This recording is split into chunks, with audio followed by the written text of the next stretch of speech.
Hello guys, welcome to my new blog.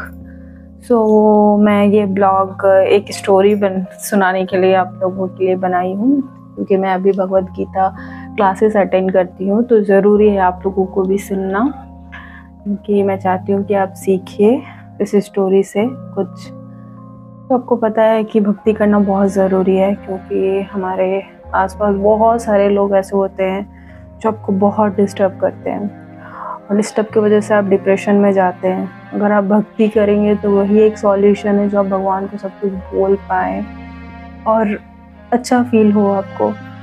हम लोग मंदिर पे जाते हैं तो कितना रिलैक्स फील होता है, क्यों? क्योंकि वहाँ बैठते हैं तो ऐसा लगता है दुनिया का सारा टेंशन ख़त्म हो गया, क्या बोलने गए हैं वो भी भूल जाते हैं एक्चुअली। तो नारद मुनि, आपको पता है, वो विष्णु भगवान के बहुत प्रिय थे, भगवान को बहुत मानते थे, तो उनका स्टोरी है। तो फिर क्या होता है कि नारद मुनि जो होते हैं वो काम नहीं करते हैं, बहुत भक्ति करते हैं, भगवान की बहुत सेवा में लगे हुए रहते हैं। तो कुछ काम नहीं करते हैं तो उनकी वाइफ बहुत गुस्सा होती है उससे कि कुछ आप करते नहीं, सिर्फ भगवान की भक्ति करते हैं। मेरी एक बेटी है, उसकी शादी कैसे होगी? बहुत परेशान रहती है उसकी वाइफ, तो उसको प्रेशर देती है कि आप कुछ काम क्यों नहीं करते हैं, भक्ति करने से क्या होगा? तो वो बहुत बोलते हैं कि ठीक है, हो जाएगा सब ठीक, वो उनको पॉजिटिव बोलते हैं। पर वो बहुत इरिटेट हो जाती है, क्योंकि उनको लड़का खोजना होता है, शादी करवाना होता है। तो फिर एक लड़का मिलता है, तो अब उनकी वाइफ बोलती है परेशान होकर कि अब लड़का मिल गया, अब तो आप काम पे जाएंगे ना, क्योंकि अब अगर आप अभी काम पे नहीं जाएंगे तो कैसे हम शादी करेंगे? तो बहुत ज़रूरी है कि आप काम पे जाइए, या फिर कैसे भी पैसा से लेकर के आइए, कहीं किसी से भी मांग के लेके जाइए। तो 3 दिन बाद शादी का डेट फिक्स होता है, तो वो बोलती हैं ठीक है आप अब जाइए। तो वो चले जाते हैं। तो वो क्या सोचते हैं कि ठीक है, मैं दूसरे गांव जाता हूँ, कुछ काम मिल जाएगा, या फिर अगर काम नहीं मिलता है तो मैं किसी से पैसे मांग लूँगा, कुछ ना कुछ कर लूँगा। तो वो जाते हैं, वहाँ पे जाते ही वहाँ एक फंक्शन होता है, जैसे कि कीर्तन होता है। तो वो कीर्तन भी बहुत डेज के लिए होता है ना, तो वो वहाँ जाके बैठ जाते हैं। अब वो बैठ जाते हैं तो वो कीर्तन में, वो भगवान की भक्ति में, वो 7 दिन तक कीर्तन पे ही बैठे हुए रहते हैं, और वो ये भूल जाते हैं कि 3 दिन बाद मेरी बेटी का शादी भी है। तो फिर क्या होता है, जब वो 7 दिन के बाद वो जब वहाँ से वो ख़त्म होता है वो पूजा, तो फिर उनको याद आता है कि अरे मैं तो इतना दिन यहाँ पे बैठ गया, मेरी बेटी का शादी था, अब तो मेरी वाइफ मुझे छोड़ेगी नहीं, मुझे तो बहुत डांटेगी, मुझे बहुत सुनाएगी, अब मैं क्या करूं? फिर वो घर जाते हैं तो रास्ते में सब लोग बहुत मुस्कुराते हैं उन्हें देख करके, जैसे वो गांव में अपने एंटर लेते हैं। तो उन्हें हमें लगता है कि क्या है, क्या सब क्यों मुझे इस तरीके से घूर रहे हैं, फिर क्यों देख रहे हैं, क्योंकि मेरी वाइफ तो मुझे छोड़ने वाली है नहीं। वो बहुत परेशान होकर घर जाते हैं।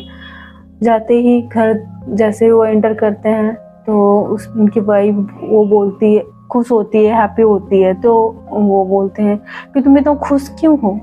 मैं तो शादी में भी नहीं आया, और कहाँ है हमारी बेटी?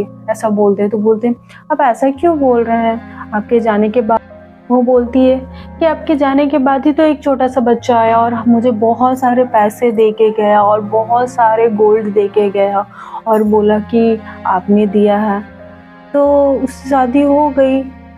तो फिर वो सोचते हैं कि मतलब कैसे? तो आप यहाँ पे आप समझ रहे हैं कि भगवान के जो भक्ति करते हैं वो लोगों के साथ कितना अच्छा होता है। मतलब किसी ना किसी तरीके से भगवान जी उनके हेल्प करते हैं। उनको क्या पता था ऐसा कुछ होने वाला है, या फिर कौन करवाएगा शादी, बट ऐसा हुआ। तो हमें इसीलिए भगवान के भक्ति पर डाउट नहीं होना चाहिए। वो कुछ ना कुछ कैसे भी रास्ता निकाल ही देंगे, चाहे आप कोई भी कैसे भी प्रॉब्लम में हो। तो इससे मैं यही बोलूँगी कि अगर आप पूजा नहीं करते हैं या कुछ नेगेटिव सोचते हैं तो प्लीज़ आप स्टार्ट कर दीजिए, क्योंकि बहुत सारी चीज़ें लाइफ में बहुत बुरा होता है। तब भी तो आप भगवान का ही नाम लेते हैं ना, तो जो हमें सब कुछ दिया है तो फिर आप क्यों उसे रोज़ याद नहीं करना चाहते हैं, या फिर रोज़ पूजा करना नहीं चाहते हैं? एटलीस्ट दिन में चैंटिंग ही कीजिए, 108 बार नाम ही ले लीजिए बैठ के, 1 घंटे तो टाइम है ना भगवान के लिए, तो कीजिए। बहुत सारी मैं आपको स्टोरी इस तरीके से बताऊंगी जो बहुत अच्छा है। और भगवद गीता अगर क्लास ज्वाइन करना है तो प्लीज़, अगर कोई करवा रहा है तो खोजिए उनको और कीजिए, क्योंकि ये सब बहुत ज़रूरी है। आज नहीं तो कल आपको करना ही होगा, चाहे आप आज कीजिए या कल हो करके कीजिए, पर सच बता रही हूँ कीजिए, क्योंकि ये बहुत ज़रूरी है। तो यही छोटा सा स्टोरी था, जो वो इतना भक्ति किए तो उनका इतना बड़ा सॉल्यूशन भगवान खुद आ करके ही किए। तो आप लोग भी कीजिए और देखिए। ब्लॉग को एंड कर रही हूँ, प्लीज़ सब्सक्राइब कीजिएगा। और मैं इतनी सारी स्टोरी जानती हूँ, प्लीज़ मैं बताऊँगी एक छोटा ब्लॉग में, क्योंकि मैं बहुत दिनों में बहुत सारी स्टोरी जान गई हूँ। तो मुझे बहुत मन है शेयर कर, मतलब सबको बताने का कि हाँ ऐसा है। मुझे बहुत मन अच्छा लगता है, फील होता है जब मैम सब स्टोरी बताती है कि ऐसा है। बहुत पॉजिटिव हो जाते हैं हम लोग।